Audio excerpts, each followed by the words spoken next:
Hello everyone, welcome to Invictus maths.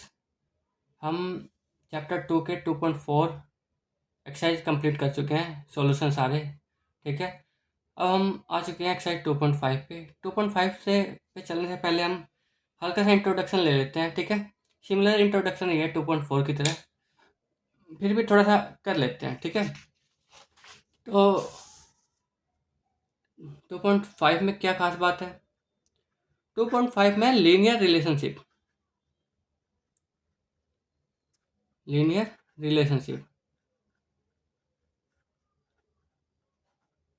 ठीक है, linear relationship में क्या होता है? जैसे मैं एक वैल्यू लिखूं y इजकल टू एक इक्वेशन लिखूं 5x, ये एक पॉलिनोमियल इक्वेशन है। ठीक है, तो इसमें क्या है कि देखो, जो y है ना, जो y पूरा का पूरा डिपेंड करता है x पे। देखो, ये कोई पॉइंट नहीं निकाल रहा मैं कोऑर्डिनेट ज्योमेट्री के, पर हम डिस्कस कर रहे हैं कि x चेंज कैसे होता है, जैसे जैसे y चेंज कैसे होता है जैसे जैसे x चेंज करता हूँ मैं। ठीक है, ये ना भी बनाता तो मैं कहता कि अगर x एक है तो y की वैल्यू कितनी होगी, तो यहाँ पे 1 रखो, 5 बन जा 5, तो y कितना हो जाएगा 5। ठीक है, अगर x2 है तो y कितना है, तो x2 है तो y है 10, x3 है तो y है 15, x4 है तो y है 20। इसका मतलब जो y है वो किसी ना किसी तरीके से रिलेटेड है x से।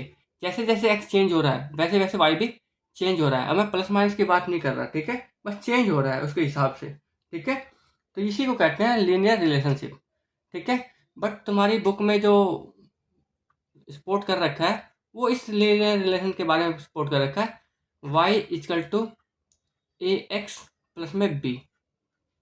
ठीक है, इस लीनियर रिलेशनशिप के बारे में तुम्हारे बुक में पूरे में डिस्कशन है 2.5 2.6 में। तो ये रिलेशन कैसे निकलता है? जैसे यही रिलेशन था, मैं इसी को लिख देता y is equal to 5x plus में 2, तो ये इसी फॉर्म में आ जाता। ठीक है, तो इसको कैसे लिखते हैं? इसको भी ऐसे लिखते हैं, एक्स वाई चेंज करते रहो। अच्छा, कुछ लिखने की जरूरत नहीं है, बस हम समझ रहे हैं। क्वेश्चन जब करेंगे तो हम ये दोबारा करेंगे, तो उस वक्त लिख लेना, बस समझो। x1 है तो y यहाँ पे 1 रखोगे, 5 टू 7, x2 है तो ये 12। ठीक है, रख के देख लो। x3 है तो y है 17, x4 है तो y है 22, x5 है तो y है 27। तो ऐसे चेंज होता रहता है, इसी को कहते हैं लीनियर रिलेशनशिप। ठीक है, x और y में लीनियर रिलेशनशिप है। हम x को चेंज करते रहते हैं, उसके हिसाब से y चेंज होता रहता है, और ये दोनों कांस्टेंट होती है वैल्यूज। ठीक है, ये हमें क्वेश्चन में गिवन ही रहती है। ठीक है, हम एक दो एग्जांपल देखते हैं। देखो, पहला एग्जांपल देखो, एग्जांपल नंबर फर्स्ट। जैसे एक, मान लो तुम्हें कहीं जाना है, तो तुमने टैक्सी बुला ली घर पे। अब टैक्सी बुला ली और तुमने आपस में डिस्कशन किया कि जाना है कि नहीं, जाना है कि नहीं। तो तुमने कहा नहीं जाना है, तो टैक्सी को तुम ऐसे थोड़ा भेज दोगे कि जाओ भाई घर, हम नहीं जाते। ठीक है, तो ऐसा नहीं है। ठीक है, तुम्हें कुछ फिक्स प्राइस उसका करना पड़ेगा, या उसको खुद ही क्या करना पड़ेगा कि अगर मैं घर आऊँगा तुम्हारे, तो एक फिक्स प्राइस तो लूँगा ही लूँगा। मान लो 200 रुपये उसका फिक्स प्राइस है। ठीक है, और अगर तुम कहीं जा रहे हो फिर, तो किलोमीटर के हिसाब से जितना दूर है उसके हिसाब से लूँगा प्राइस। ठीक है, अगर कोई मैकेनिक घर पे आता है तो वो फीस लेता ही है। ठीक है, तो मैं कहता हूँ कि कार ड्राइवर जो था, कैब ड्राइवर, उसका जो फिक्स चार्ज है उसको मान लेता हूँ कि घर बुलाया है तुमने, तो 200 रुपये फिक्स चार्ज है इसका। ठीक है, और इस चीज़ को समझना है, लिखने की जरूरत नहीं है, बस समझो कि क्या बात हो रही है। ठीक है, ये फिक्स चार्ज हो गया। अब वो कह रहा है कि बाकी का ना मैं पर किलोमीटर के हिसाब से लूँगा। अगर तुम्हें 1 किलोमीटर दूर जाना है तो मैं लूँगा तुम्हें 1 किलोमीटर का 5 रुपये, या 10 रुपये मान लो। 10 रुपये ले रहा है 1 किलोमीटर के, या 5 रुपये, चलो 5 रुपये सही रहेगा। पर किलोमीटर में 5 रुपये लूँगा। ठीक है, 2 किलोमीटर के 5 गुना 2, 3 किलोमीटर के 5 गुना 3, तो पर किलोमीटर का मैं प्राइस कितना लूँगा? पर किलोमीटर का प्राइस लूँगा मैं लूँगा 5 रुपये। ठीक है, तो मान लो किसी भी वक्त मुझे जाना है, मान लो 20 किलोमीटर, हमारी फैमिली को जाना है 20 किलोमीटर। तो मेरा टोटल पैसा लगेगा कितना ये मुझे देखना है। टोटल मनी लगेगी मेरी वो कितनी लगेगी वो देखनी है। मैं पहले ही जोड़ लूँगा कि 20 किलोमीटर है तो क्या हिसाब बनता है। तो मैं कहूँगा कि 200 रुपये भाई साहब वो तो लेगा ही लेगा, क्योंकि वो घर आ चुका है। ठीक है, अब वो 5 किलोमीटर पर किलोमीटर चलेगा, 5 रुपये पर किलोमीटर लेगा। ठीक है, मान लो अगर ये नहीं होता, अगर 20 नहीं होता तो 5 किलोमीटर पर किलोमीटर 5 रुपये पर किलोमीटर लेता, 1 किलोमीटर के। 2 किलोमीटर के 10 रुपये। तो ये चेंज होता रहता है। तो मैं इसको लिख देता हूँ 5 × x। ऐसा हमने पहले भी किया है। अब ये है x जो है किलोमीटर है। ठीक है, तो ये पूरा मनी हो जाता है, मुझे इतना पे करना पड़ता है। ठीक है, इतना। ठीक है, अब टोटल मनी को मैं मान लेता हूँ, कुछ वेरिएबल मान लेता हूँ। टोटल मनी को लिख देता हूँ मैं y। ठीक है, y इजकल टू इस 5x को आगे ऐड में है तो आगे पीछे लिख सकता हूँ मैं। ये हो जाता 5x प्लस में 200 हो जाता। देखना ये इस फॉर्म में नहीं है क्या, y is equal to ax plus b, इसी फॉर्म में तो है। ठीक है, तो इसी को लीनियर रिलेशनशिप कह दिया गया कि मैं टोटल अमाउंट डिपेंड करता है कि मैं कितने दूर जाऊंगा।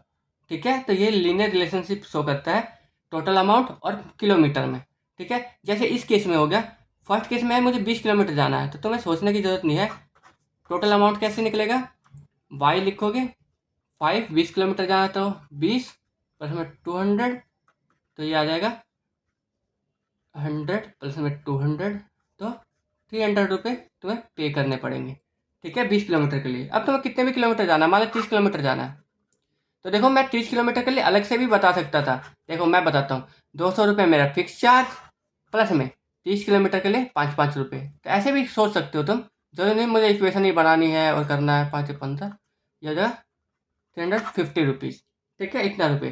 बट लीनियर रिलेशनशिप ऐसे शो हो सकता है, और तुम कितने भी किलोमीटर जाओ इसके हिसाब से सीधा हमें पता चल जाएगा। वेरिएबल रिलेशन है, इसमें एक्स वेरी करता है। ठीक है, सबके लिए ये अमाउंट फिक्स हो जाएगा। अब किसी को 20 जाना है, किसी को 30 जाना है, तो ठीक है एक्स के हिसाब से अपना वेरी करो।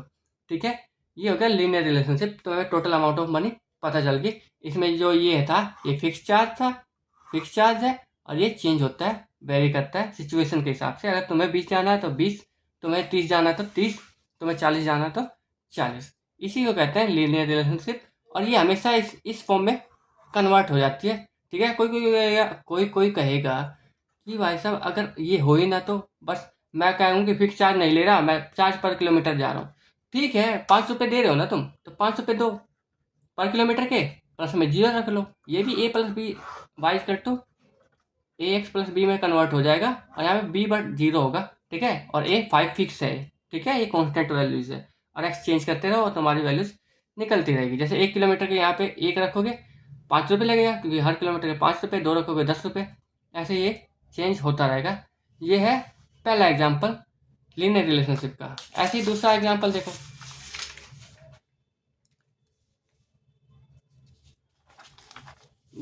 देखो, मान लो ये एग्जाम्पल और अच्छा है, क्योंकि ये लाइफ में हमारे होता है। जैसे तुम डॉक्टर के पास गए, तो डॉक्टर का सरकारी में नहीं प्राइवेट में, तो डॉक्टर का अपॉइंटमेंट की फ़ीस होती है कि 200 रुपये तो अपॉइंटमेंट की फ़ीस है। ठीक है, तो ये फिक्स हो गया, तुम्हें डॉक्टर से मिलना है तो 200 रुपये लेगा ही लेगा। ठीक है, और फिर दवाइयों का चार्ज होता है। ठीक है, जो दवाई लिखेगा उसका चार्ज होगा। मान लो एक दवाई लिख रहा है तो मान लो 20 रुपये या 50 रुपये चार्ज हो रहा है। ठीक है, पर दवाई का वन मेडिसिन का चार्ज हो रहा है 50 रुपये। चार्ज क्या, मेडिसिन इतने रुपये में पड़ रही है ये समझ लो। एक मेडिसिन खरीदोगे कोई सा भी पत्ता 50 रुपये का पड़ेगा, और उसने 5 मेडिसिन लिख दी तो कितना रुपये लगेगा। ठीक है, तो डॉक्टर का तुम्हारा टोटल खर्चा जो आएगा, टोटल जो एक्सपेंडिचर है, मान लो एक्सपेंडिचर खर्चे को लिख देता हूँ मैं, ये आएगा 200 तो वो लेगा ही लेगा, 200 तो लेगा ही लेगा। बट 50 रुपये पर दवाई के लेगा, तो दवाई चेंज होती रहेगी, किसी को 2 देगा, किसी को 4 देगा, तो 50x प्लस में 200। ठीक है, ये लीनियर रिलेशनशिप बन जाएगा। बस इस एक्सपेंडिचर की जगह मैं y लिख देता हूँ, ताकि यूनिवर्सल हो जाए थोड़ा, जो सबको पता हो। ये हो गया, मैं y को लिख दूंगा कि y जो है यहाँ एक्सपेंडिचर है टोटल। ठीक है, यहाँ डिनोट कर दो टोटल एक्सपेंडिचर है, और यहाँ पे x को भी डिनोट कर दो कि x है नंबर ऑफ मेडिसिन है। ठीक है, तो ये लीनियर रिलेशनशिप बन जाएगी। अब तुम देखो, तुमको 10 दवाई के पत्ते दिए उसने, 10 दवाई के पत्ते दिए, तो टोटल कॉस्ट कितना पड़ जाएगा तुम्हें? ये टोटल कॉस्ट है, 10 चेंज करो, ठीक है, तो ये पड़ जाएगा तुम्हें 500, ये 200, 700 रुपीज़, ठीक है। ये लीनियर रिलेशनशिप का दूसरा एग्जाम्पल था, ठीक है। एक और एग्जाम्पल देखो,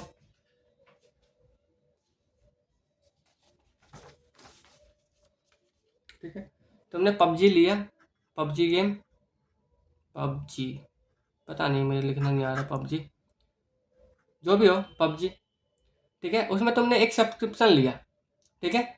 वो फिक्स सब्सक्रिप्शन पड़ा तुम्हें, मान लो 1000 रुपीज़ का, ठीक है। अब उसमें और भी चीज़ें होती है, ड्रेस होता है वगैरह, ये फलाना ढिकाना सब कुछ होता है। तो उसके लिए पर ऑब्जेक्ट के लिए, मान लो ऑब्जेक्ट कह देता हूँ मैं, ऑब्जेक्ट के लिए 200 रुपये चार्ज कर रहे हैं वो, ठीक है। एक चीज़ लेना 200 रुपये, तो इसके लिए अमाउंट तुम्हें कैसे, कितना पे करना पड़ेगा? तो ये भी ऐसा ही होगा कि भाई साहब फिक्स चार्ज तो तुमने देना पड़ेगा 1000 रुपये, और पर अमाउंट, पर ऑब्जेक्ट का तुम्हें देना पड़ेगा 200 रुपये, और ऑब्जेक्ट जितना चेंज होता रहेगा उसके हिसाब से तुम देते रहोगे। तो वाई, इसको आगे लिख लेता हूँ, 200x प्लस में 1000 रुपीज़, ठीक है, रुपीज़ छोड़ो, ऐसे बना लो। तो ये y equal to a x plus b. तुम समझ सकते हो कि इस क्वेश्चन के लिए a है फिक्स्ड 200 और b है फिक्स्ड 1000 रुपये। अब एक्सचेंज करते रहेंगे, y तुम्हारा प्राइस आता रहेगा। जैसे मैंने 5 ऑब्जेक्ट खरीद लिए, एक ड्रेस खरीद लिए, जूते खरीद लिए, ये सब खरीद लिया पबजी में, तो y कितना आ जाएगा? 5 ऑब्जेक्ट खरीदे, तो ये इक्वेशन y इक्वल टू 5 रखूँगा, ये 1000 रुपये ये हो जाएंगे, और 1000 रुपये मैंने पहले दिए थे, तो टोटल कॉस्ट हमारे को कितना पड़ेगा? 2000 रुपीज़। ये बात समझ में आ गई? तो ये लीनियर रिलेशनशिप में ये भी बदल जाएगी। तो लगभग हर सिचुएशन लीनियर रिलेशनशिप में बदल जाती है। एक लास्ट एग्जांपल देखो, लाइब्रेरी का फेमस एग्जांपल, लाइब्रेरी में क्या है कि कोई तुम बुक इशू करवाते हो, तो बुक इशू करवाते हो तो वो कहते हैं भाई साहब 3 दिन के लिए तो तुम्हारे को फिक्स चार्ज 50 रुपये देने पड़ेंगे या 60 रुपये, जितने भी देने पड़ेंगे। बट 3 दिन के बाद अगर तुमने एक भी दिन रखा तो पर दिन तुम पे फाइन लगा दूंगी। और पर दिन कितने, पर डे कितना फाइन लगाएगी वो? मान लो मान लो 20 रुपीज़ पर डे फाइन लगाएगी, ठीक है। तो वो क्या कर रही है कि 3 डेज का फिक्स चार्ज कर रही है अब, ठीक है। 3 डेज का फिक्स चार्ज कितना है? 50 रुपीज़। और पर डे चार्ज है, per day charge after 3 days, 3 दिन के बाद पर डे चार्ज कितना है? 20 रुपीज़। आई बात समझ में? तो मान लो एक सिचुएशन आई कि मैंने ले ली बुक, अच्छा इस सिचुएशन को मैं लिखूँगा क्या? इस सिचुएशन को देखो मैं कैसे लिखता हूँ, वाई टोटल अमाउंट जितना मुझे पे करना है, फिक्स चार्ज 3 दिन के लिए है तो वो 50 रुपीज़, प्लस में पर डे चार्ज कितना है? 20 रुपीज़। तो 20 डेज का एक्स लिख लिया, डी भी लिख सकता था, ठीक है, मगर ऐसे लिख लिया, ओके। अब मान लो किसी बच्चे ने ले लिया 10 दिन के लिए बुक, ठीक है, 10 डेज के लिए। तो एक बात समझो कि 3 दिन तो इसका फिक्स चार्ज में लग जाएगा, y इक्वल टू 50, ये 3 दिन का चार्ज हो गया। बाकी उसे पे कितना करना पड़ेगा, कितने दिन के लिए पे करना पड़ेगा? 20 रुपीज़ 7 डे के लिए, क्योंकि 3 दिन तो उसने दे ही रखा है पैसे, ठीक है। तो 20 रुपीज़ कितने दिन के लिए देना पड़ेगा? 7 डेज के लिए। तो ये हो जाएगा 50 प्लस में 140, ये हो जाएगा 190 रुपीज़। अब ये बेसिक कैलकुलेशन के लिए एक रिलेशन आ गया तुम्हारे पास। अब तुमको सबके लिए अलग सोचने की जरूरत नहीं है। जिसने मान लो तुम्हारे दोस्त ने 25 दिन के लिए ले ली बुक, तो सीधा यहाँ पे रखो 50 प्लस 25 डेज के लिए, 50 फिक्स चार्ज। 25 डेज के लिए लेना तो 25 नहीं रख सकते, क्यों? क्योंकि 3 दिन के लिए तो फिक्स चार्ज इसी में कैलकुलेट हो जा रहा है, तो 22 डेज रखना पड़ेगा तुम्हें। तो यहाँ पे 22 रखो, ठीक है। और ये हो जाएगा 2 to the 4 0, और इसको कैलकुलेट करोगे 490 रुपये हो जाएगा, ठीक है। इस इक्वेशन को भी देखो, ये भी लीनियर रिलेशनशिप में बदल चुका है। तो हमारे आसपास की चीज़ें ऐसे ही वेरी करती है, ठीक है, लगभग। तो ये हो गया, इसको लिख सकता हूँ y equal to a x plus b. यहाँ ए हो गया 20 और बी हो गया 50, ठीक है। किसी एक पर्टिकुलर क्वेश्चन के लिए ए और बी फिक्स कर देंगे वो, और तुम्हें चेंज वेरी करना होगा एक्स, और वाई खुद ही चेंज होता रहेगा। इसलिए ये रिलेशनशिप में है आपस में, ठीक है। जैसे जैसे एक्स चेंज करोगे वैसे वैसे वाई भी उसके हिसाब से चेंज होता रहेगा। ठीक है, ये है लीनियर रिलेशनशिप का टोटल कंसेप्ट। ठीक है, 3 क्वेश्चन है एक्सरसाइज में, वो हम करेंगे एक्सरसाइज में अगले नेक्स्ट वीडियो में। ठीक है, थैंक यू फॉर टुडे।